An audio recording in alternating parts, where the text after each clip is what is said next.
பகுஜன் சமாஜ் கட்சியின் மாநில தலைவர் அண்ணன் கே ஆம்ஸ்ட்ராங் அவர்கள் கடந்த 5/7/2024 படுகொலை செய்யப்பட்டார்.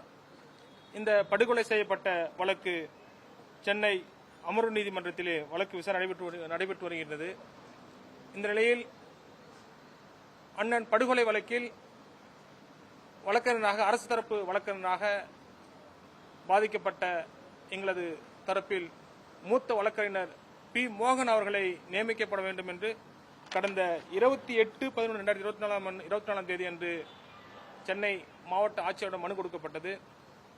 மனு கொடுக்கப்பட்டு இந்த 3 மாதங்கள் கடந்த நிறைவடைந்த பிறகு அரசு தரப்பில் 22/1/2025 2 வழக்கறிஞர்களை நியமித்து ஆர். சீனிவாசன் மற்றும் பி. என். பிள்ளை என்ற 2 வழக்கறிஞர்களை நியமித்து அரசாணை வெளியிட்டுள்ளது.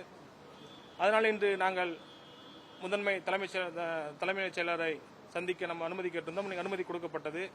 அவர்களிடம் நாங்கள் ஏற்கனவே கோரிக்கை வைத்தது போல பாதிக்கப்பட்ட எங்கள் தரப்பில் மூத்த வழக்கறிஞராக இருக்கின்ற பா. மோகன் அவர்களை அரசு தரப்பு வழக்கறிஞராக நியமிக்கப்படும் என்று கோரிக்கை வைத்தோம்.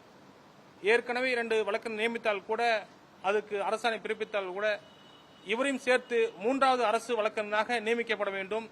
ஏனென்று சொன்னால் ஏற்கனவே அரசு தரப்பில் கோகுல்ராஜ் கொலை வழக்கு, மேலவள வழக்கு, தற்போது நடைபெற்று முடிந்த கோவை ஆணவ படுகொலையான இரட்டை படுகொலையான வழக்கில் அரசு தரப்பில் ஆஜராகி அதுக்கு தண்டனை பெற்றுக் கொடுத்துள்ளார்.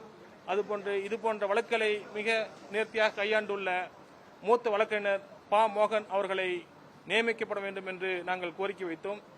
அந்த கோரிக்கையை பரிசீலிப்பதாகவும் 2 நாட்களில் எங்களுக்கான உரிய பதிலளிப்பதாகவும் அவர் எங்களுக்கு தகவல் தெரிவித்துள்ளார். அதனால் நம்ம இன்னைக்கு மாநில முதன்மை ஒருங்கிணைப்பாளர் அண்ணி திருமதி ஆம்ஸ்ட்ராங் அவர்கள் தலைமையில் நாம் வந்து அவங்க சீஃப் செக்ரட்டரி சந்திச்சிருக்கணும்.